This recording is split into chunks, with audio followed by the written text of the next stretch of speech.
V4 ನ್ಯೂಸ್ಗೆ ಸ್ವಾಗತ ಹೇಳ್ತಾ ಇದ್ದೇನೆ. ಕತೆ ಕಾರಣ. ಕನ್ನಾಡಿನ ರಾಜಧಾನಿಯ ಹೆಮ್ಮೆಯ ಭವನ ವಿಧಾನಸೌಧದ ಮುಂದುಗಡೆ ಭುವನೇಶ್ವರಿಯ ಕಂಚಿನ ಪ್ರತಿಮೆಯನ್ನು ತೆರೆದಿಡಲಾಗಿದೆ. ಈ ಸಂದರ್ಭದಲ್ಲಿ ಕನ್ನಡದ ಬಗೆಗೆ ಭಾಳಷ್ಟು ಮಾತುಗಳು ಬಂದಿವೆ, ಅಕ್ಕರೆಯನ್ನು ತೋರಲಾಗಿದೆ.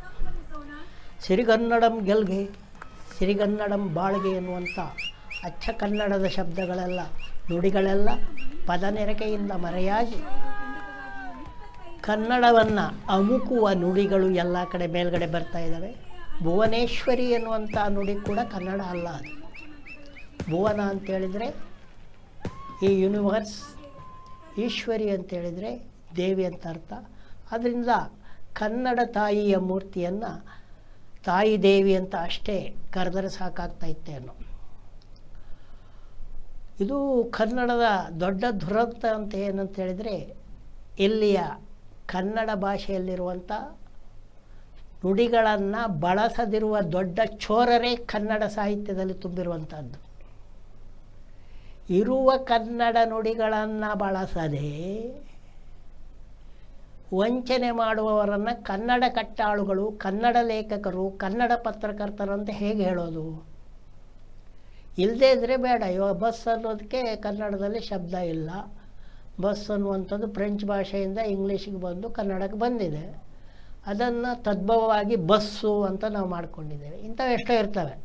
ಅದು ಸಹಜ ಸ್ವಭಾವ. ಎಲ್ಲ ಭಾಷೆಗಳಲ್ಲೂ ಬೇರೆ ಭಾಷೆ ನುಡಿ ಬರುವುದು, ಅದು ತದ್ಭವವಾಗಿ ಬಳಕೆಯಾಗುವುದು ದೊಡ್ಡ ಸ್ವಭಾವ. ಕನ್ನಡದವ್ರು ಹೇಗಂದರೆ, ಇರುವ ಶಬ್ದಗಳನ್ನು ಬಳಸದಿರುವುದು ಮತ್ತು ಬೇರೆ ಭಾಷೆಯಿಂದ ಬರುವ ಶಬ್ದಗಳನ್ನು ತದ್ಭವ ಮಾಡಿಕೊಳ್ಳದಿರುವುದು, ಈ ಎರಡೂ ರೀತಿಯಲ್ಲಿ ಅವರು ಮಾಡ್ತಾ ಇರುವುದು ಕನ್ನಡಕ್ಕೆ ವಂಚನೆ. ಹಾಗಿರುವಾಗ ಭುವನೇಶ್ವರಿ ಮೂರ್ತಿಯಿಂದ ಕನ್ನಡದ ಉದ್ಧಾರ ಆಗುವುದಿಲ್ಲ. ಆದರೆ ಅದು ನಂಬಿಕೆ. ಮನುಷ್ಯನ ಭಾವನೆಗಳು ಬಹಳ ದೊಡ್ಡದು. ವಿದೌಟ್ ಭಾವನೆ ಜಗತ್ತಿನಲ್ಲಿ ಏನು ಕೂಡ ನಡೆಯುವುದಿಲ್ಲ. ಈ ಸಾಹಿತ್ಯ ರಚನೆಯಲ್ಲಿ ಕೂಡ ನಾವು ಭಾವನೆ ಮೊದಲೇ ಬರ್ತದೆ.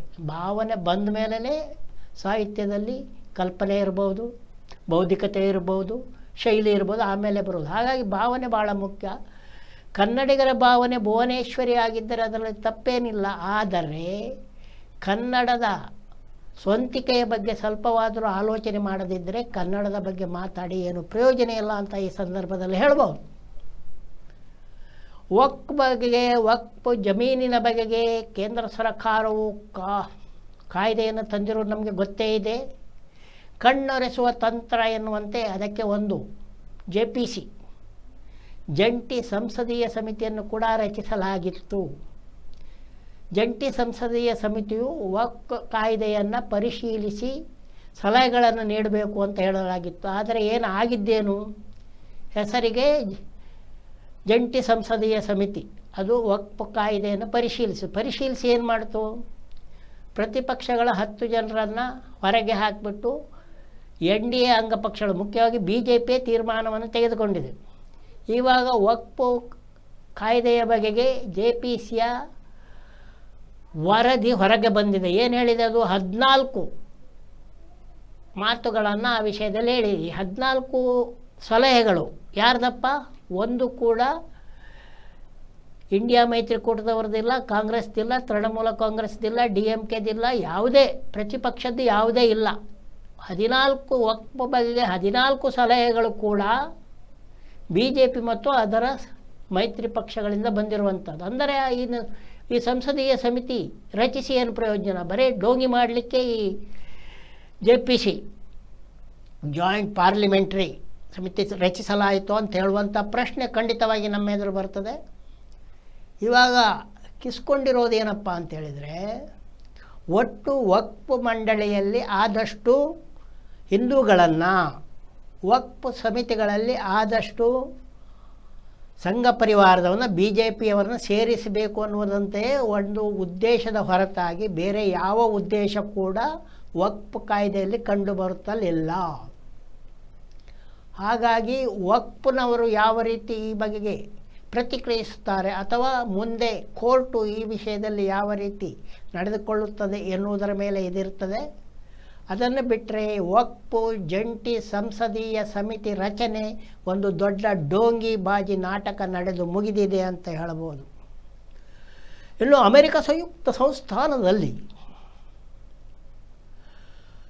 ಏನಾಗಿದೆ ಅಂತ ಹೇಳಿದರೆ,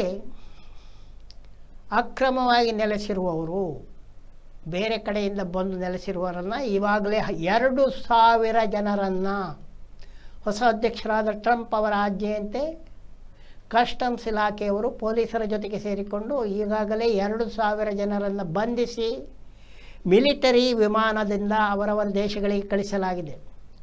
ಎಷ್ಟು ಅಮಾನವೀಯ ಅಂತ ಹೇಳಿದರೆ, ನಿನ್ನೆ ಒಂದು ವಿಮಾನದಲ್ಲಿ ಬ್ರೆಜಿಲ್ನಿಂದ ಬಂದವರನ್ನು ಬ್ರೆಜಿಲ್ಗೆ ಡಿಪೋರ್ಟ್ ಮಾಡಲಾಗಿದೆ. ಹಾಗೆ ಬ್ರೆಜಿಲ್ಗೆ ಬಂದಿಳಿದ ಆ ವಿಮಾನದಲ್ಲಿ ಇಳಿದ ಬ್ರೆಜಿಲ್ಲಿಗರು USA ಅಕ್ರಮವಾಗಿ ನೆಲೆಸಿದ್ದವರು ಹೇಗಿದ್ದಂತ ಹೇಳಿದ್ರೆ, ಅವರಿಗೆ 24 ಗಂಟೆ ಕಾಲ ನೀರು ಕೂಡ ಕುಡಿಲಿಕ್ಕೆ ಕೊಡದೆ ಕೈಗೆ ಬೇಡಿ ಹಾಕಿ ಬಂದು ಬ್ರೆಜಿಲ್ನಲ್ಲಿ ಇಳಿಸಿದ್ದಾರೆ ಅನ್ನುವಂಥದ್ದು. USA ಈಗ ಅಕ್ರಮ ವಲಸಿಗರ ವಿಷಯದಲ್ಲಿ ಎಷ್ಟು ಅಮಾನವೀಯವಾಗಿ ನಡೆದುಕೊಳ್ತಿದೆ ಅಂತ ಹೇಳ್ಬೋದು. ಅದೇ ರೀತಿ ಕೊಲಂಬಿಯಾದಿಂದ ಬಂದವರನ್ನು ಕೂಡ ನಿನ್ನೆ ವಾಪಸ್ ಕಳಿಸಲಾಗಿದೆ ಮಿಲಿಟರಿ ವಿಮಾನದಲ್ಲಿ.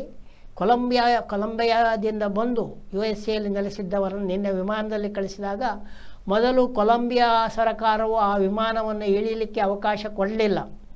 ಆದರೆ USA ಬೆದರಿಕೆ ಹಾಕಿದೆ. ಯಾಕಂದರೆ ಕೊಲಂಬಿಯಾವು USAಗೆ ಹತ್ತಿರದಲ್ಲೇ ಇರುವಂಥ ದೇಶವಾಗಿದೆ.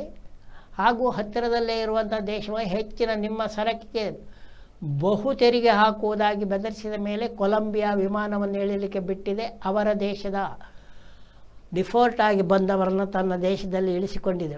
ಅಂದರೆ ಈಗ ಅಮೆರಿಕದಲ್ಲಿ ನಡೆದಿರುವುದು ಅಕ್ರಮ ವಲಸಿಗರ ಬಂಧನ ಅಂತೇಳಿದರು. ಮುಖ್ಯವಾಗಿ USA ಸಾರ್ವಭೌಮತ್ವಕ್ಕೆ ಸವಾಲು ಹಾಕಿರುವ ದೇಶಗಳು ಬ್ರೆಜಿಲ್, ಕೊಲಂಬಿಯಾ ಮೊದಲಾದವುಗಳು USA ಸಾರ್ವಭೌಮತ್ವವನ್ನು ಪೂರ್ತಿಯಾಗಿ ಒಪ್ಪಿಕೊಳ್ಳಲು ತಯಾರಿಲ್ಲದವುಗಳ ಮೊದಲು ಅವರನ್ನು ಹೊರಹಾಕ್ತಾ ಇರುವುದು ಇದರಿಂದ ಕಂಡು ಬರ್ತಾ ಇದೆ.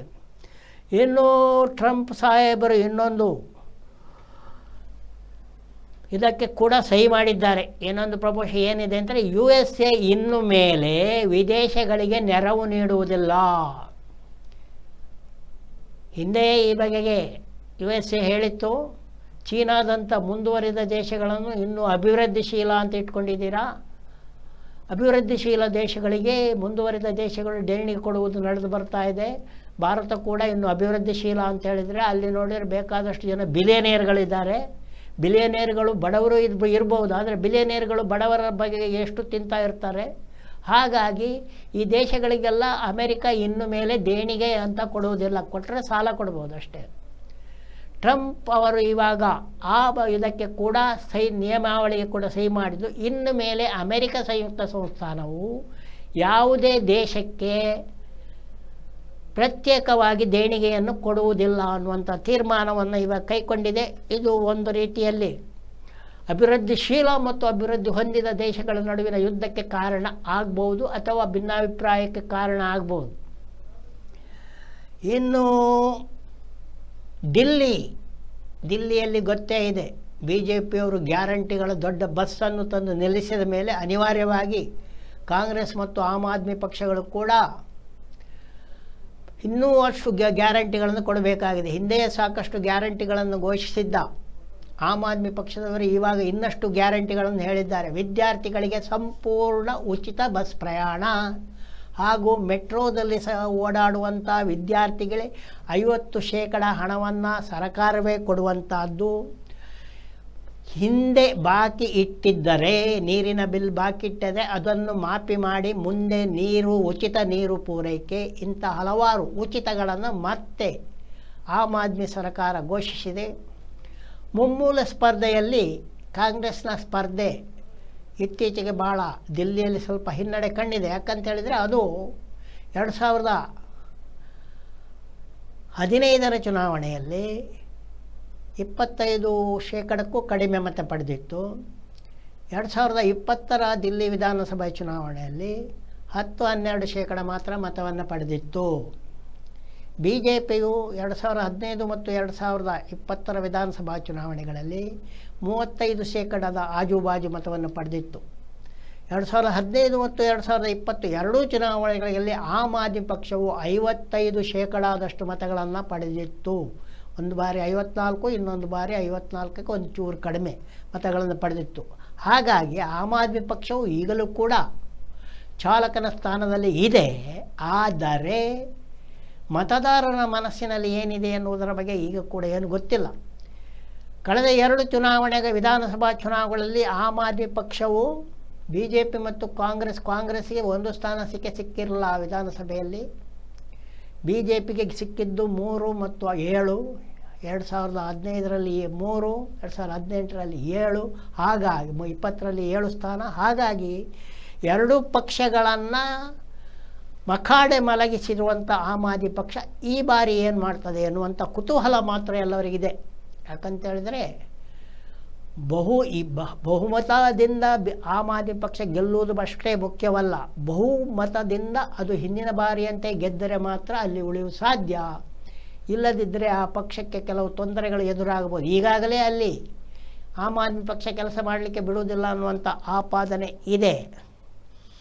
ಇನ್ನು ಚೀನಾ ಮತ್ತು ಭಾರತದ ನಡುವೆ ಮಾತುಕತೆ ಮುಂದುವರೆದಿದೆ. ಮೊದಲು ಸೈನಿಕರ ಮಟ್ಟದಲ್ಲಿ, ಅನಂತರ ಸೈನಿಕರ ಮುಖ್ಯಸ್ಥರ ಮಟ್ಟದಲ್ಲಿ, ಅನಂತರ ರಾಯಭಾರಿಗಳ ಮಟ್ಟದಲ್ಲಿ, ಅನಂತರ ವಿದೇಶಾಂಗ ಸಚಿವಾಲಯದ ಕಾರ್ಯದರ್ಶಿಗಳ ಮಟ್ಟದಲ್ಲಿ ಮಾತುಕತೆ ಮುಂದುವರೆದಿದೆ. ಅದರಂತೆ ಇವಾಗ ಚೀನಾಕ್ಕೆ ನೇರ ವಿಮಾನ ಸಂಚಾರ ಇಲ್ಲ. ಚೀನಾಕ್ಕೆ ಹೋಗಬೇಕಾದ್ರೆ ಹಾಂಗ್ಕಾಂಗ್ ಹೋಗಿ ಮೊದಲಾದ ಜಾಗಗಳಿಗೆ ಹೋಗಿ ಅಲ್ಲಿಂದ ಚೀನಾಕ್ಕೆ ಬೇರೆ ವಿಮಾನದಲ್ಲಿ ಹೋಗಬೇಕು. ಅದೇ ರೀತಿ ಮಾನಸ ಸರೋವರ ಯಾತ್ರೆ ಅನ್ನುವಂಥದ್ದು ಕಳೆದ 3-4 ವರ್ಷಗಳಿಂದ ನಿಂತು ಹೋಗಿದೆ. ಮಾನಸ ಸರೋವರ ಇರುವಂಥದ್ದು, ಚೀನಾ ಅಂದರೆ ತಿಬ್ಬೆಟ್ನಲ್ಲಿ ಇತ್ತು. ಅದು ತಿಬ್ಬೆಟ್ ಇವಾಗ ಚೀನಾದ ಭಾಗವಾಗಿರೋದ್ರಿಂದ ಅದು ಅಲ್ಲಿಗೆ ಯಾತ್ರೆ ಹೋಗಬೇಕಾದ್ರೆ ನೇಪಾಳ ಮತ್ತು ಚೀನಾದ ಅನುಮತಿ ಅಗತ್ಯ. ಅದನ್ನು ಮತ್ತೆ ಆರಂಭಿಸುವ ಮತ್ತು ನೇರವಾಗಿ ಮತ್ತೆ ಚೀನಾ ಭಾರತ ವಿಮಾನ ಆರಂಭಿಸುವ ಯೋಜನೆ ಆರಂಭವಾಗಿದೆ. ಹಾಗಾಗಿ ಇದೊಂದು ದೊಡ್ಡ ಯೋಜನೆ. ಇದರ ನಡುವೆ ವಯನಾಡಿನಲ್ಲಿ ಮೊನ್ನೆ ಒಂದು ಹುಲಿ ಬಂದು ಒಂದು ಮಹಿಳೆಯನ್ನು ಕೊಂದು ಅರ್ಧಂಬರ್ಧ ತಿಂದಿತ್ತು. ಆ ಹುಲಿ ಸತ್ತು ಬಿದ್ದಿತ್ತು. ಆ ಸತ್ತು ಬಿದ್ದ ಹುಲಿಯ ಹೊಟ್ಟೆಯಲ್ಲಿ ಆ ಮಹಿಳೆಯ ಕಿವಿಯೋಲೆ ಮತ್ತು ಸೀರೆ ಸಿಕ್ಕಿದೆ ಎನ್ನುವುದರೊಂದಿಗೆ ಅದು ನರಭಕ್ಷಕ ಹುಲಿಯಾಗಿತ್ತು, ಆದರೆ ಸತ್ತು ಹೋಗಿತ್ತು ಎನ್ನುವುದರೊಂದಿಗೆ ಇಂದಿನ ಕತೆ ಕಾರಣಕ್ಕೆ ಒಂದು ವಿರಾಮವನ್ನು ಹಾಕುತ್ತಾ ನೋಡ್ತಾ ಇರಿ V4 ನ್ಯೂಸ್ ಚಾನಲ್. ಹಾಗೂ ನಮ್ಮ ಯೂಟ್ಯೂಬ್ ಚಾನಲ್ಗೆ ತಾವೆಲ್ಲ ಸದಸ್ಯರಾಗಿ ಎಂದು ಹೇಳುತ್ತಾ ಮಾಡ್ತಾ ಇದ್ದೇನೆ ತಮಗೆಲ್ಲ ಒಂದು ದೊಡ್ಡ ನಮಸ್ಕಾರ.